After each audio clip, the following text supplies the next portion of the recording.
Back during the summer of 2011, a few friends and I decided to organize a little camping trip to a forest just a few miles outside our hometown. Delamere Forest, despite being pretty small, presented us with a much needed opportunity to connect with nature. City living can be good, but it can be stifling, so any chance to get out into the countryside was well received.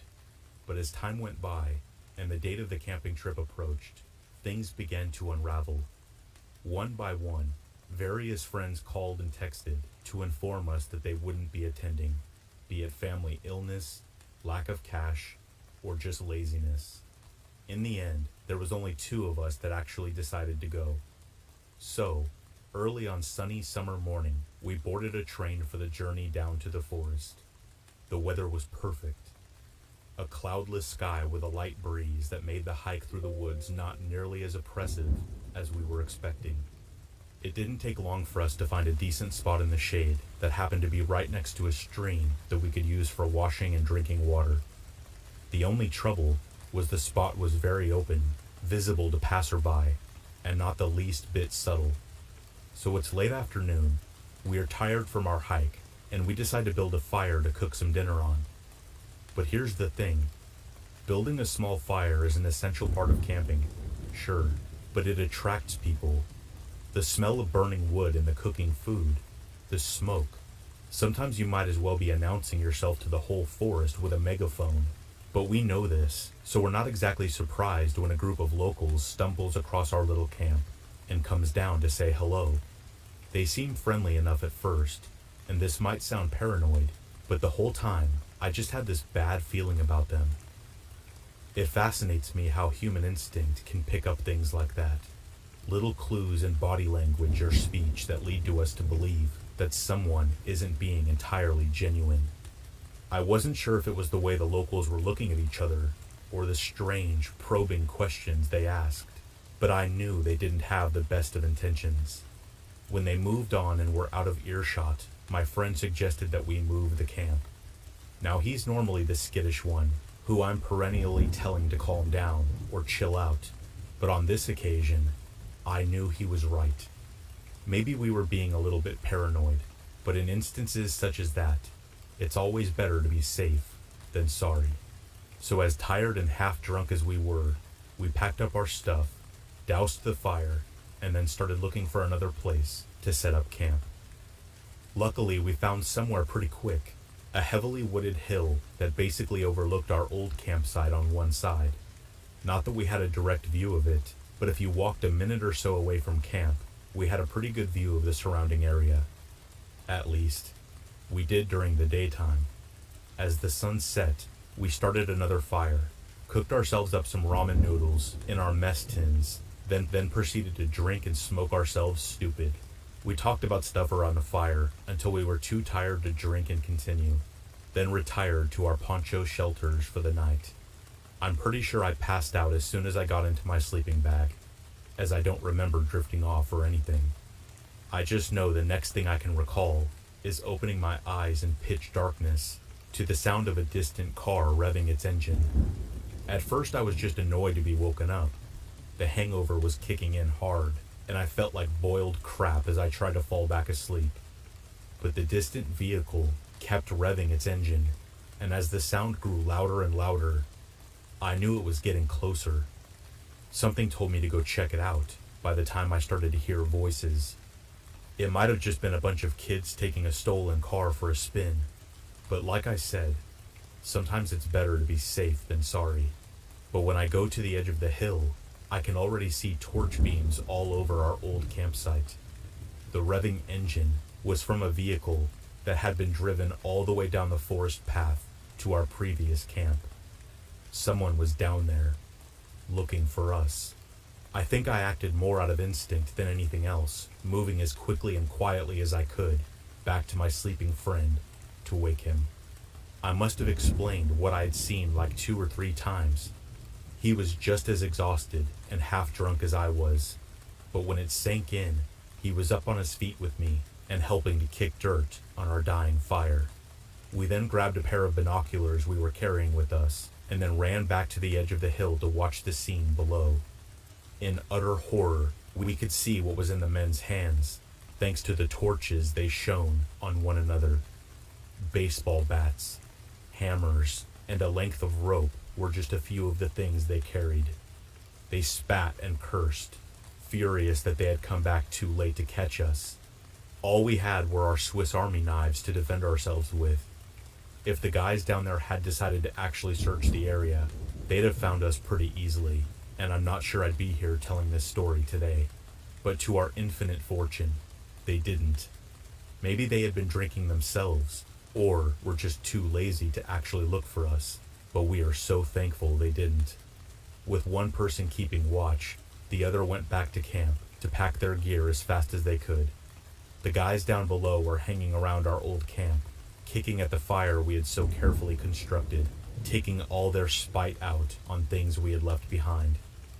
As I've mentioned, they didn't seem keen on actually looking for us, but they didn't seem like they were in a hurry to leave either.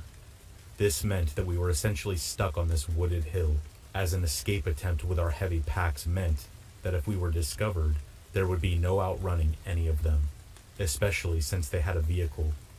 We ended up staying there until morning. Neither of us could get any sleep despite the gang leaving with their vehicle. I remember being terrified they would return one more time, more torches, more people, with more of a will to find us. But they didn't. They were probably sleeping off their own hangovers by the time that we were on the train home. We were due to stay another 2 nights, and I was still annoyed that we had to call the trip short.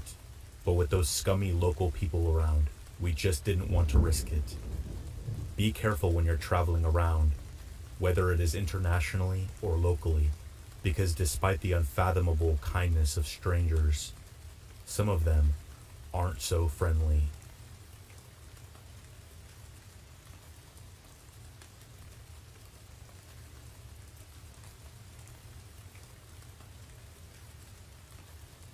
This took place a few years ago in a little English town. Me and my friends had been out in the town, and I think we may have been out to see a movie or something. We were walking back to my friend's house, a walk I had walked many times before, when we got to this church. We were being rowdy and having a good time, when all of a sudden we heard a gut-wrenching scream.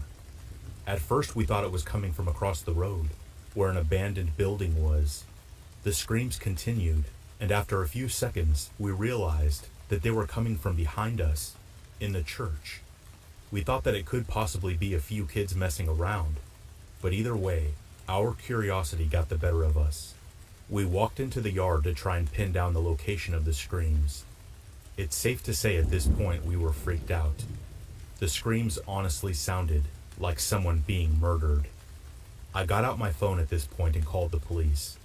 All the while, the screams were continuing, getting louder the closer we approached the church. The police were asking for our location, what we were hearing, trying to keep us calm. My friends were losing it. It was then that the lights of the church illuminated the graveyard. We ducked to avoid the lights, hiding behind headstones. Then, just as suddenly as they came on, they went off again. Then on, then off, then on, and off once more.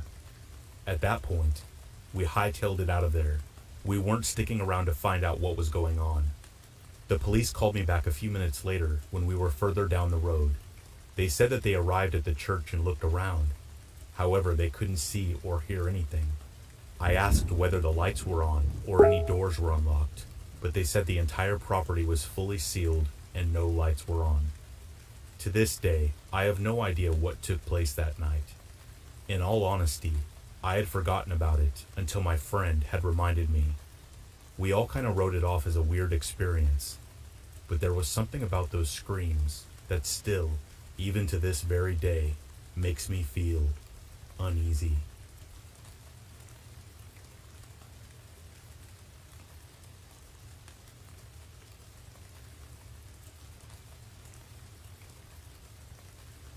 I have never really had anything actually scary happen to me. Awkward moments, sure. People being outright mean, that too. But never anything legit scary.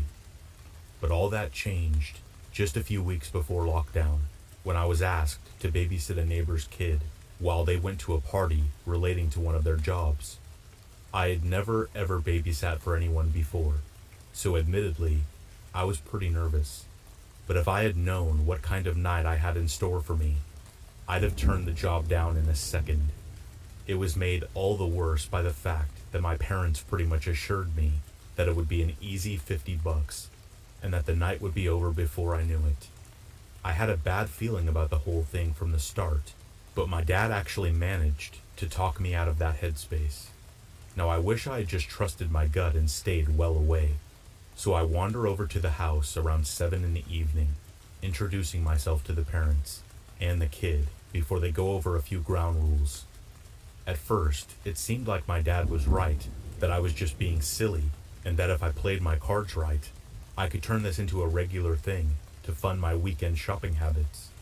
The parents were lovely, and so was the kid, so I got pretty chill pretty quickly, and ended up sort of enjoying myself, entertaining the kid after they left with the help of Disney Plus, which I'd be lying if I said I wasn't a huge fan of.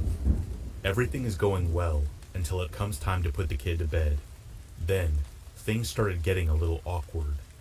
The kid straight up refuses, and our new, happy little friendship starts to quickly deteriorate.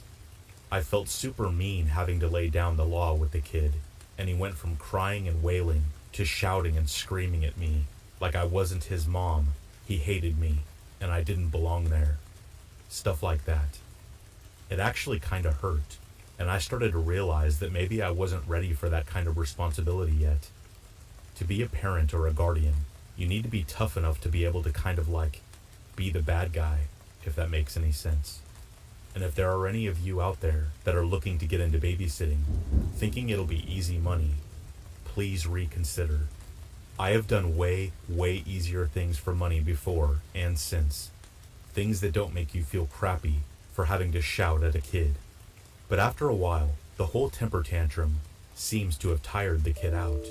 And even though he still seemed upset with me, he went up to his room, got into his pajamas, and climbed into his bed to sleep. He asked me to read him a story, and since he had actually done as he was told, I obliged. And when his eyes finally closed over and his breathing slowed, I snuck out of the room and downstairs to leave him to get some rest. So about an hour or so later, I was sitting on the couch texting a friend of mine, telling them how babysitting was way harder than I thought it was going to be. I'm working through the leftover chicken pot pie that my mom had given me to take over there, catching up on some episodes of The Mandalorian, when the family house phone starts to ring. Thinking it was the parents looking to check up on me, I pick up, greeting the caller in the cheeriest voice I could manage. Only, no one on the other end responds. I say, "Hello," a few more times, assume it's a butt dial or a bad line, and I hang up, heading back to finish off my meal. No sooner am I sat down again, the phone rings again. I was kind of expecting it, I suppose. Maybe the parents had gone through a tunnel or something. I don't know. But either way, I get up again, head over to the phone, and pick up. Only this time, when I do, I can hear breathing on the other end of the phone. I give another cheery hello, but there's just the same breathing coming from the other end. When the person finally speaks, it's this super deep voice, obviously a guy, telling me to check on the sleeping kid. I thought it might have been the kid's dad playing a prank, but there was also something really weird and distorted about the voice. I respond like, "Okay, I'll go check," and the line goes dead immediately. The kid is fine, sleeping like a rock, so as much as I'm kind of creeped out by the weird voice, I figure it must have been the dad. Maybe the parents had argued. I don't know. I tried not to think so much about it. But then pretty much as soon as I'm back downstairs, the phone rings again. No caller ID, no nothing. So I answer, unable to prevent this fear from entering my voice. Big mistake. Whoever is calling senses this and starts to giggle down the phone line in that same weirdly distorted voice. What they said next made my blood turn to ice. "Gonna snatch him up Gonna snatch up the kitty when you're not looking. Gonna get him. I went silent, just totally silent out of fear, and that's when I heard a creak in the floorboards above me. Someone was moving around in the rooms upstairs.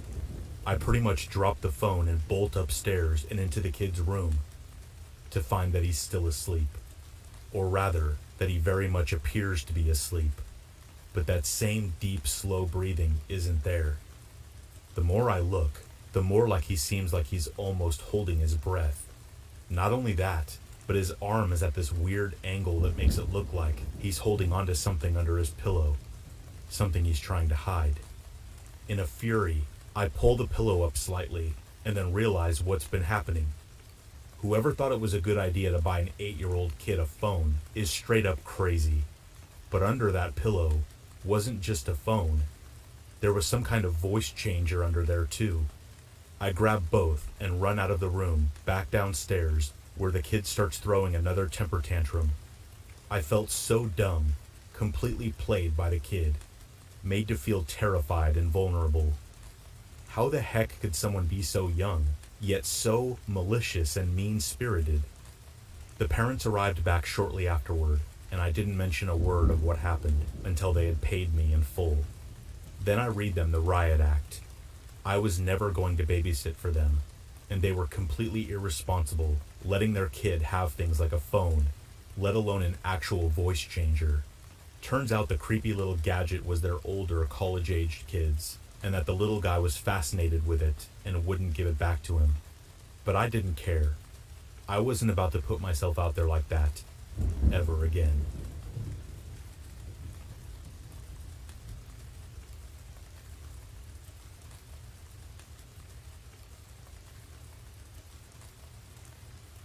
Let me start out by saying that when I sleep, I have lucid dreams. When I say this, I mean I make active decisions in my dreams, and I remember my dreams vividly when I wake up, but I don't always realize that I'm dreaming when I'm dreaming. This is the case when the dreams are especially realistic. Because of this, my nightmares become that much more terrifying. One nightmare that I experienced years ago was so surreal that I still cringe when I think about it. It's hard to remember because it was years ago, but it was one of my worst nightmares. It started out in my house. I remember feeling uncomfortable, like if you were about to get on an airplane for the first time and you were afraid of heights. Then, I heard screams from the other rooms in my house. My mom's room and my sister's room. I exited my room to see what was happening. My house was a 2-story, 3-bedroom, 2-bathroom house. All the bedrooms were on the top floor, where mine was the closest to the stairs. Almost the same time I exited my room, I saw a man, whom I did not recognize, exiting my mom's room. He looked at me, and I saw that his face had no emotion. Before I could notice anything else about him, my surroundings changed. I was in a dimly lit street. He was barely visible between the streetlights, and when he came to the light, I finally noticed that he had a scalpel and his face was freckled by spots of blood. Fear swept over my body. I spent the next 3 hours running from him, hiding from him, and banging on vacant homes for help. He always knew where I was. He always caught up to me. I was slower in my dream for whatever reason. I could not escape him. As a quick example, I would hide in a bush or behind a wall. He would walk directly towards where I was hiding, staring directly at me without fail. I would manage an escape before he got too close. Again, he did not have a line of sight, and he would still manage to find me. I could keep running, but that's all I could do. I could not hide from this man. The most chilling part is that after many failed attempts at escaping, without my dream changing or ending, I gave up on running. As he caught me, he half smiled an emotionless smile, grabbed his scalpel, and I can still remember the cold blade running across my neck. I felt calm and peaceful in comparison to the terror I had experienced for what felt like hours. I felt my neck and saw my own blood covering my hands. I remember closing my eyes and in the next moment I was awake, in a state of panic with a cold sweat. I realized that I had a lucid dream where I was killed. I couldn't sleep for the rest of the night after that.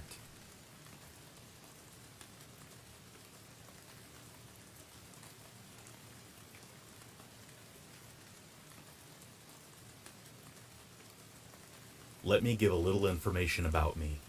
I am an 18-year-old male. I was 17 at the time of this incident.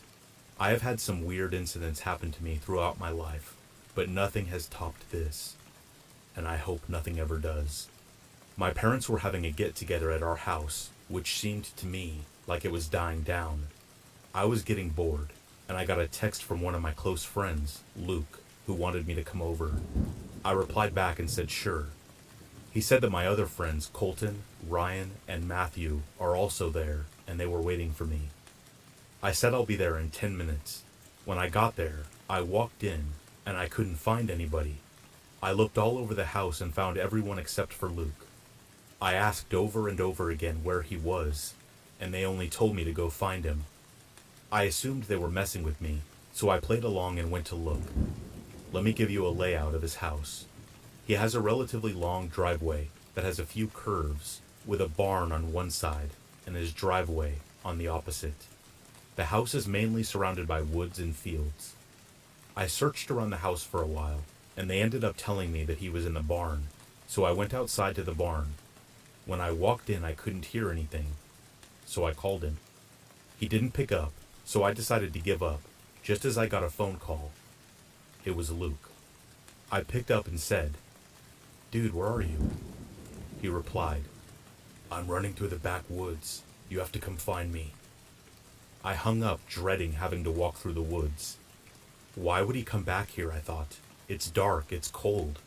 It's practically a swamp. I got another phone call. It was Luke. I asked why he would come back there. He only said to come to the tree line. Something sounded really off about his voice, but I told myself I was being paranoid. I told him I was coming, and I walked through the swampy field. That's when I got another phone call. It was my friend Ryan. He said, "Dude, where are you? Did you leave? We're looking for you." I told him I was going to get Luke. What he said next made my heart drop into my stomach. He said that Luke was standing next to him, so I asked him why he called me and said that he was in the woods. Ryan told me that he was in the garage and that his phone was dead. I felt like my heart punched the inside of my stomach as he told me this. I sprinted back to the house as fast as I could. When I got back, Luke charged his phone and showed me there was no recent outgoing call. I have no idea who called me that night, or why they tried to lure me into the woods.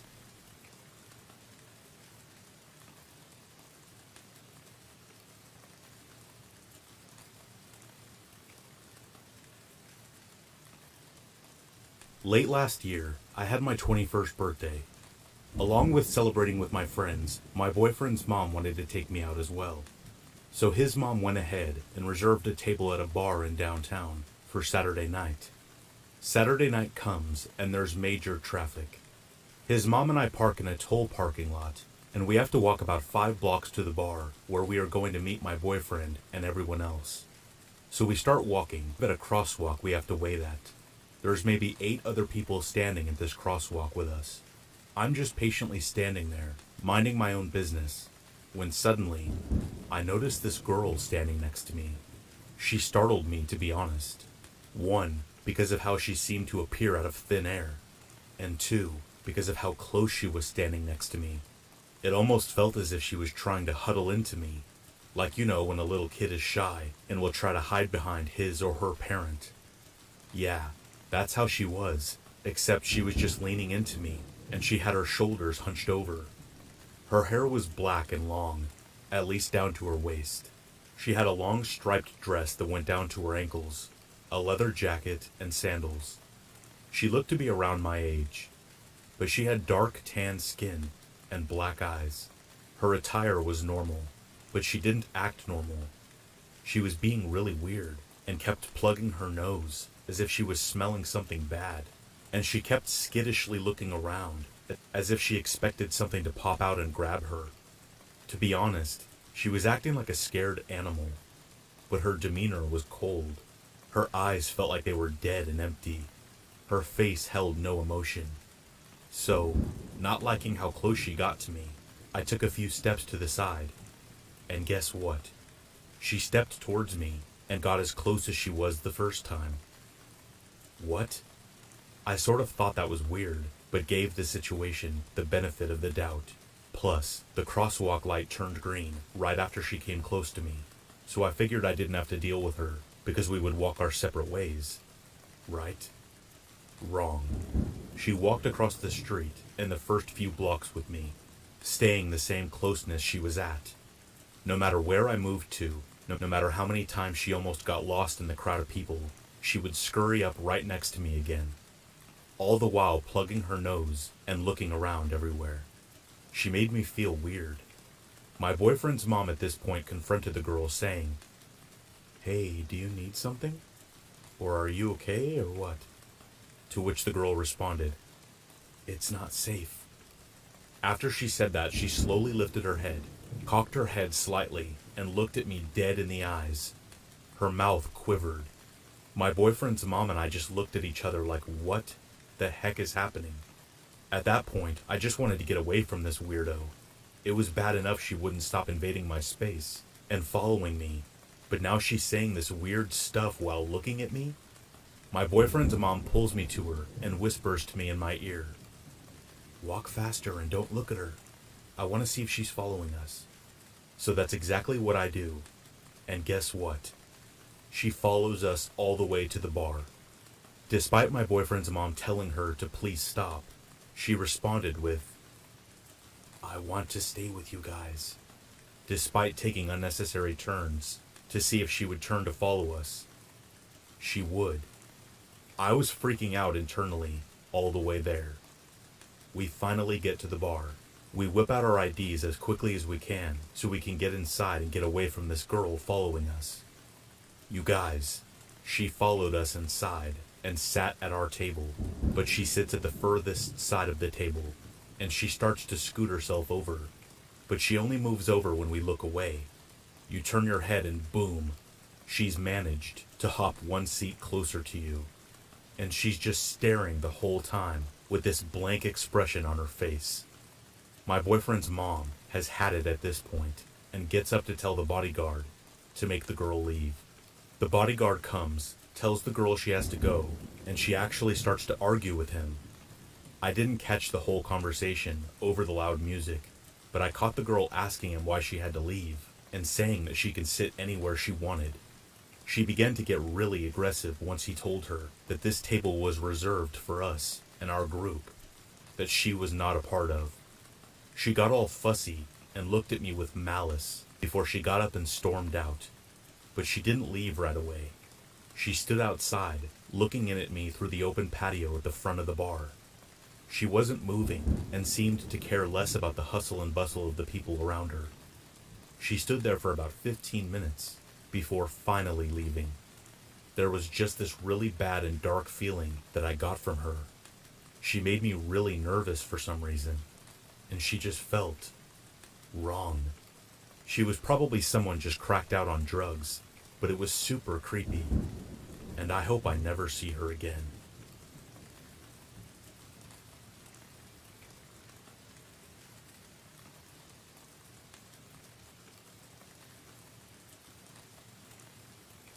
So this story is going to be partly from my perspective as well as my brother's perspective.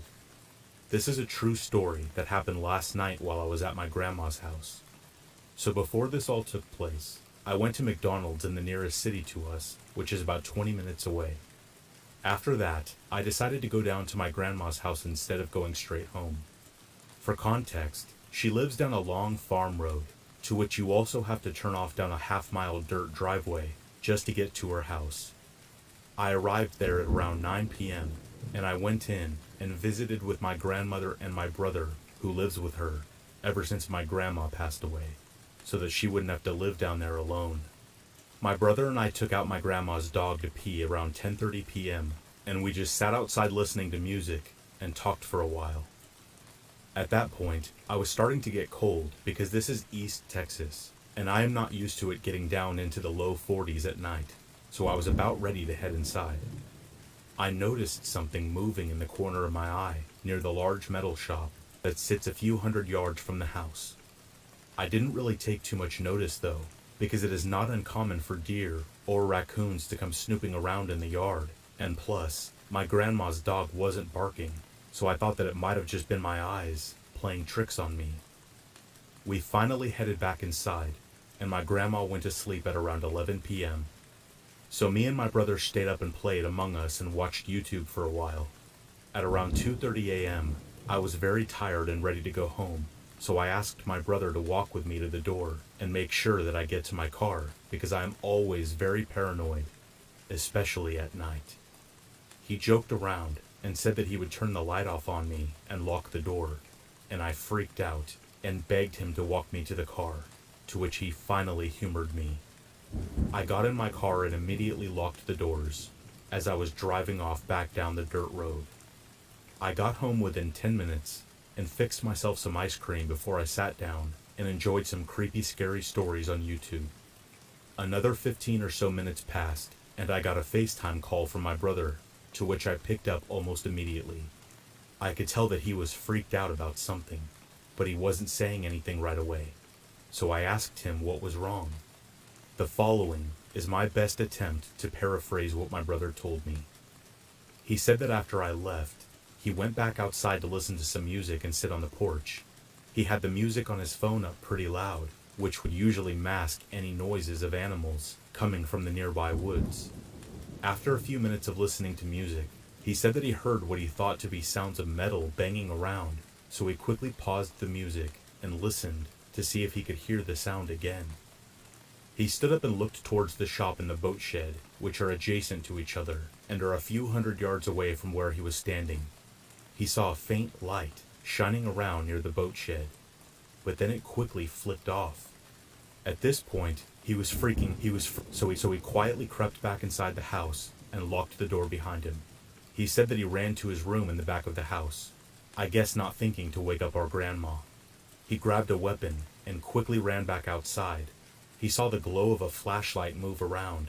He walked out to the edge of the concrete carport and stared out towards the boat shed. The only thing illuminating the boat shed was the faint light coming from the house. He said that he tried to muster up the most intimidating voice he could manage and said, "Who is out there?" To which there was no immediate reply, except for a slight bumping sound, which solidified the fact that someone was indeed there. Now keep in mind, this is out in the middle of the country, in a town with a population of just over 1,000 people, and the nearest house is across the lake, or miles down the farm road, so no well-meaning person would just happen to stumble across my grandma's house this late at night. Also, my grandma has had problems with people snooping around the property in the past, so this is not something any of us take lightly. And for the life of me, I can't tell you why my brother didn't call the police. But you also have to remember that there is literally one cop in our entire town, and it is 3 a.m., so it would take at least 30 minutes for the cop to even show up. So my brother again called for the person to show themselves. He said that he saw a tall, lanky figure slowly emerge from the boat shed with a flashlight in hand. Although my brother couldn't see any distinct features about the person, he could definitely tell that it was an older man and that it was no one that we knew. It was especially not anyone that should be in our boat shed at 3 a.m. At this point, he shouted, Who are you?" The man was still silent and began slowly walking towards him. My brother waved the weapon back and forth and gave one last verbal warning to the man and said, "Tell me who you are now. Why are you here?" The man quickly raised his hands up and said, Whoa, calm down, man," as he continued walking towards my brother. My brother waved the weapon again. The man suddenly took off down the driveway, and my brother screamed, "I wouldn't come back if I were you." My brother then quickly ran inside to wake up my grandma, who had somehow slept through the entire commotion. She didn't seem worried enough to actually call the police, but of course, after hearing this, All I could think was, what were the true intentions of that man? Was he just some druggie snooping around, looking to steal some tools for drug money? Or were his intentions much more sinister? Another question that haunts me about this whole situation is, how many times has this happened after my grandma and brother went to bed and we just didn't know? And was he watching us from the shadows all night? Was he watching me as I walked out to my car? What would have happened if my brother had actually turned out the lights and locked the door before I could get to my car?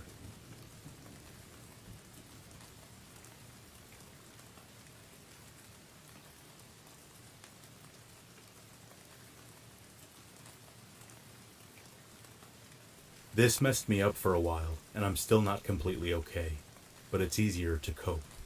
It was the middle of summer, and my parents had left for the weekend to go to our house in Cape Cod. It's about a 2-hour drive away, so it's no big deal for them to leave me alone for a few days.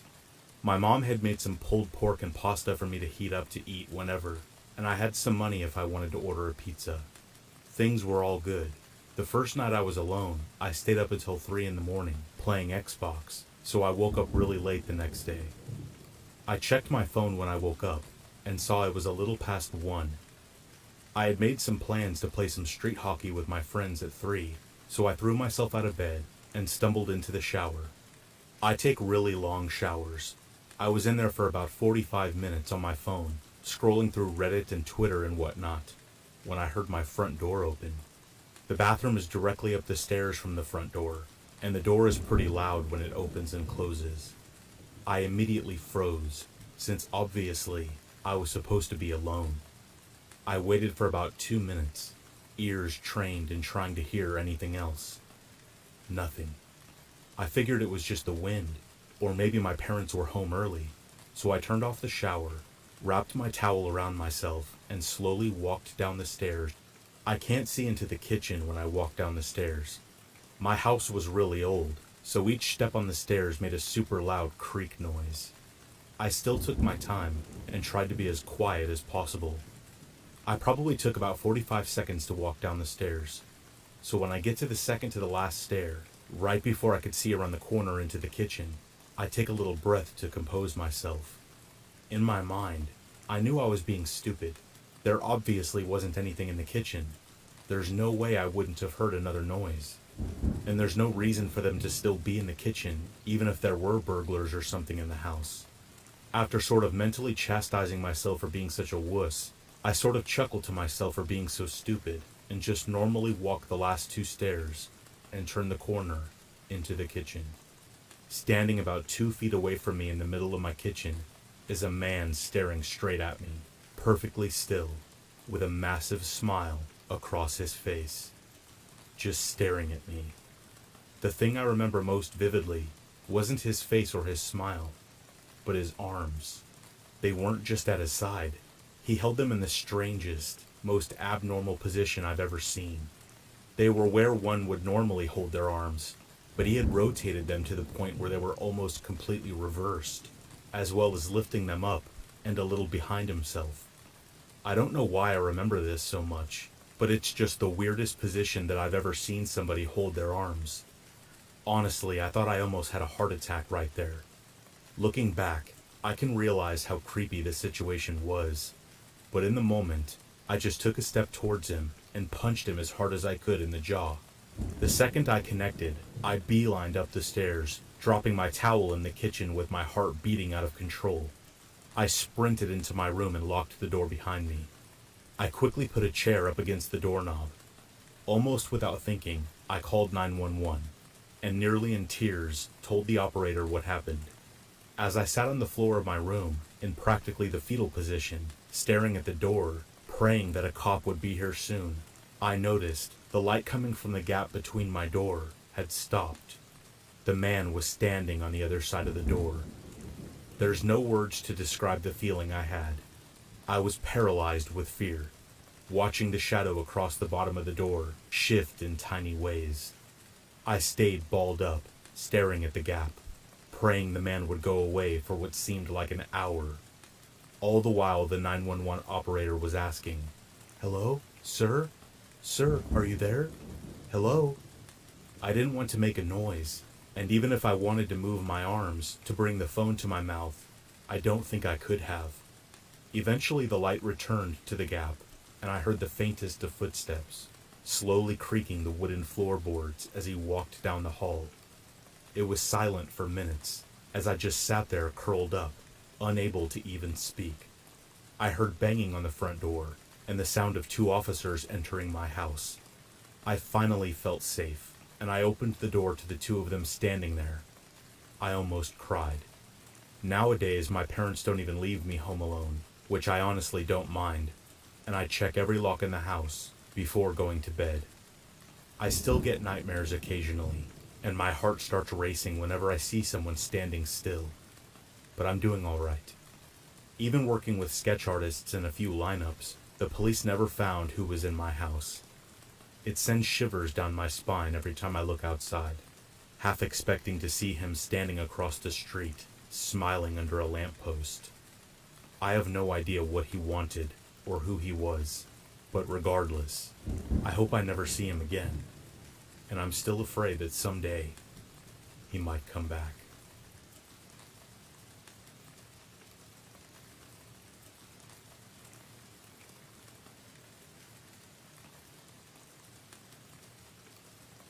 This incident happened to me when I was 20 years old.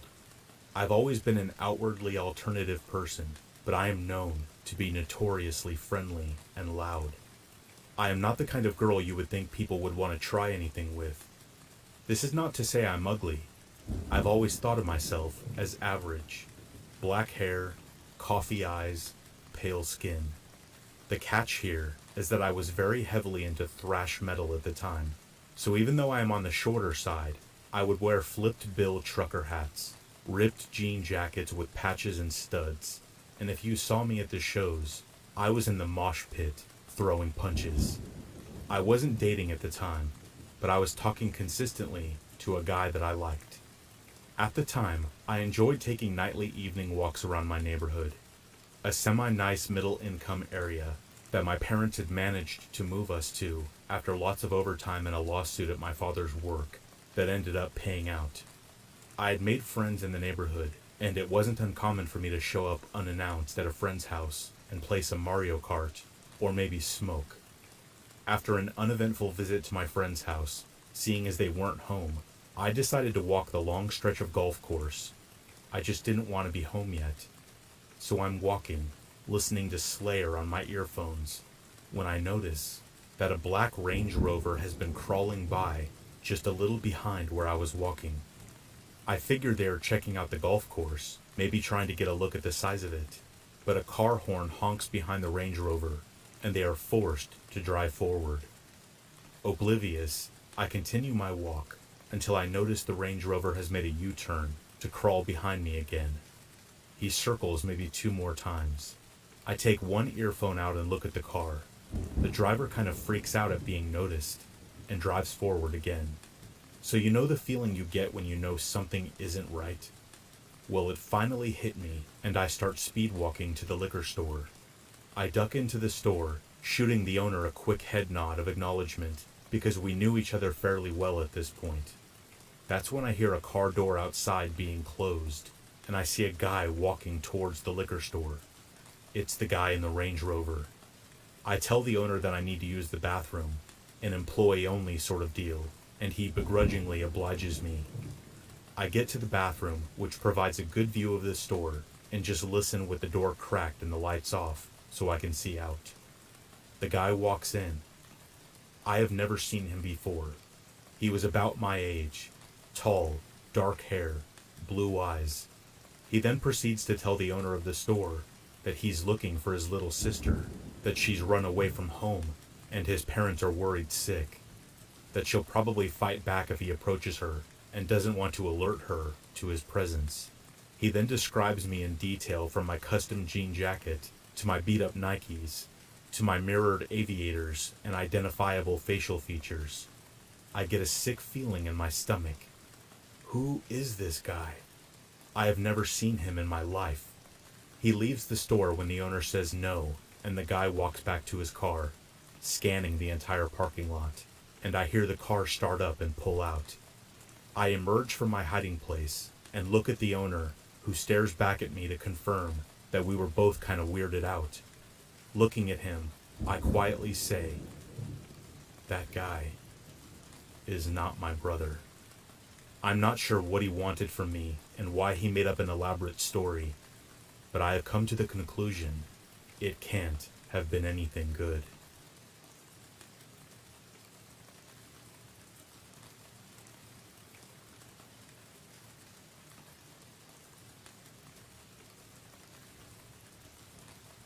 So this event took place over 10 years ago, back when I was 13. Now before I get into it, I should let you know that I have a very overprotective mother, like textbook overprotectiveness. Something she often did was come into my room at different times throughout the night to check on me. It's something I actually really disliked because I'm a light sleeper and I also scare extremely easily. So most of the time when she came to check up on me, she'd either wake me up or scare the crap out of me. Now one night I was turning in for bed. All I know is that it was a weeknight because I had school the next day. The TV was on, and I always left it on because it helped me sleep. I had pulled my covers over my head, as I like to sleep in a cocoon-like fashion. I had just closed my eyes when I could hear footsteps from outside my door. I sighed and get out of my blanket cocoon, knowing that at any moment my mother was going to enter the room to check up on me. I sat up in my bed waiting, so at least this way she wouldn't scare me. I wait for about a minute or so, and my mother doesn't come in, but I can still hear her footsteps, which confused me. I continue to listen as I hear her go back and forth, just pacing. What is she doing? I thought to myself. There was no reason for her to go past my room, nor pace in front of it. The only thing past my room was my sister's bedroom, but she had long since moved out, so I couldn't fathom any reason why my mother would just be going back and forth in front of my door. So I finally get out of bed and open up my door to ask my mother what in the world she was doing. But when I opened the door, I found nothing. This puzzled me even more as I look up and down the hallway, and still, no mom. There's no way I could have missed her, and I think maybe it was possible she was playing a prank on me, something my family sometimes does. So I make my way across the house to my mother's room, and I pause when I see her calmly laying in her bed. It became clear that she hadn't been messing with me. If so, there's no way she would have been able to make it back to her room without me seeing her unless she had run back. She looked too calm and her breathing was too relaxed to imply that she had been running at any point. I walk over to her bed and she must have heard me because she rolled over to face me. She asked me what was wrong, and I asked her if she had been over to my room to check up on me. She said no, and I really wish she hadn't. I don't know what face I was making, but it was clear by the way my mother's expression changed that she sensed something was very wrong. But she didn't press on the matter, and instead let me go back to my room. I almost ran back to my room, now scared, and immediately shut the door and dived back into my bed. I do my best to brush the whole thing off as my imagination playing tricks on me, and I get back under my covers, attempting to go back to sleep. I shut my eyes tightly and lay still. It only felt like a few seconds go by before I hear the footsteps again. I sit back up, throwing the covers off, and turn off my TV, hoping that the old thing was just making odd noises. Well, that didn't work, and it just made the sounds of the footsteps even louder. Although now I'm scared out of my mind, I make my way back over to the door and open it. Once again, finding the hallway empty and dark. I quickly step out to the hallway and turn on the light before going back into my room. In my mind, the light will keep away whatever was there. But that wasn't the case. I get back in my bed and sit, just watching the door. And that's when it happens. My heart stops when I see a shadow slowly pass by under the crack of my door. I remember all the air leaving my lungs and just the absolute terror I felt at that moment. I had no clue as to what I could do.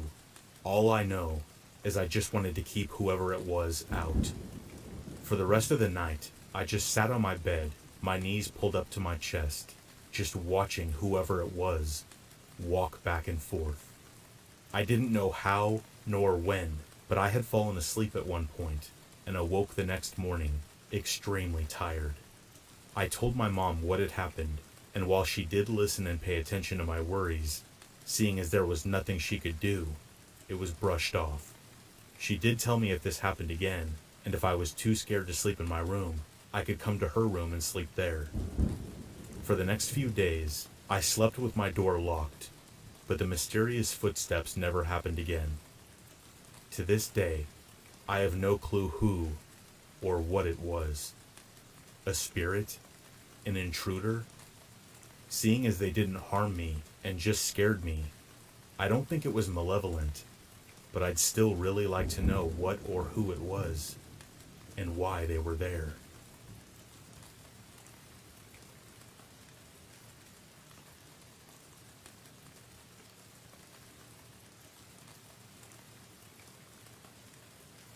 When my mom was 16, a year before she got pregnant with me, she was having the same dream every night for about a year. In this dream, she and a boy around her age would be surrounded by a group of men in a cemetery. My mom had no idea who the boy was, but every night, a man from the group would stand in front of them and ask, "Would you die for him?" My mom would answer no, being that she had no idea who the guy was. The man would ask the boy, "Would you die for her?" The boy would reply no as well. One night, however, the man asked the boy first, "Will you die for her?"